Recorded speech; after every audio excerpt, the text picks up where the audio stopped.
Yo, I'm Jeff in this mini garage.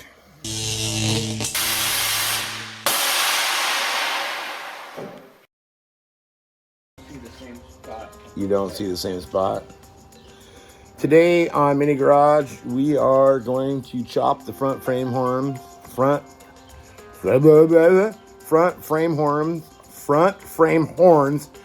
on Cobalicious' truck and get ready to set the core support.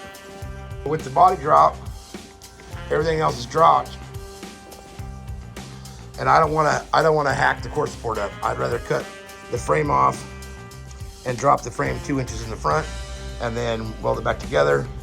So we're picking out where we're gonna cut.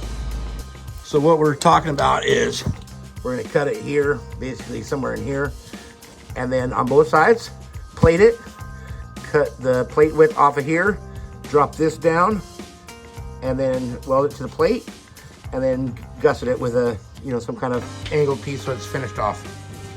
So we'll draw some lines and start cutting. I see we marked it nice and straight before we start cutting. We did. Did we measure too? Absolutely. Oh, you bet. You did nothing of the sort. I didn't see that part. Well, after the first cut was done, he did measure this where the second one's going to go. So I guess that's a start. Measure once, cut twice. Absolutely. So we've been playing with this front frame horn section and ran into a snag, and Bush told me I have to tell you guys all about it. Not perfect. So in the process of all this, we dropped, when we put the cab mounts on, we dropped the cab a half an inch too far down at the cab mounts, and that put the cab down at the front. You transition it 4 feet forward, and it's 1.5 inches. The frame, actually, with no weight on it, the frame is actually up at the front just a little bit, so it's sitting at an angle.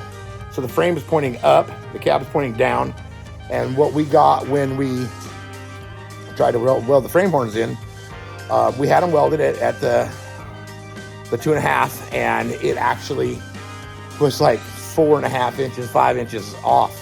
And we put the core support in and the fenders on, and everything was way out of whack. So we knocked it off, hung all the sheet metal back on, and the cross member was down 5 inches. So what we're going to do now is jack up the front of the cab, measure the pinch weld to the bottom of the frame, and I'm guessing it's down about 1/2 inch.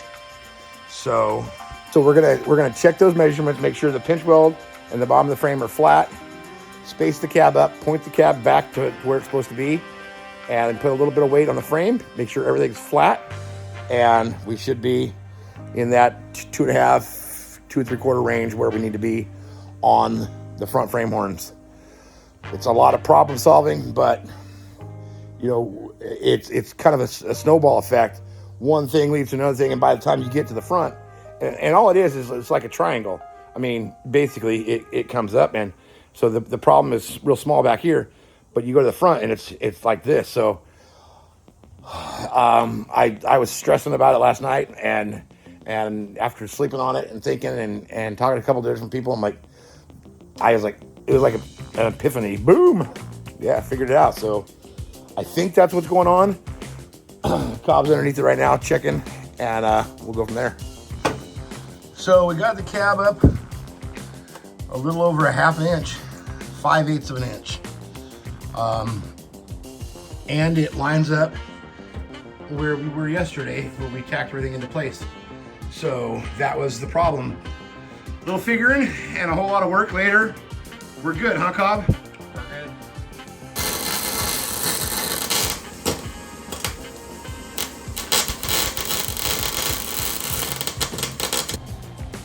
So that's how we got the core support set where we wanted it, and the front sheet metal on, and everything lines up, and everything's good, and everything's happy now, and everything's right in the Mazda universe.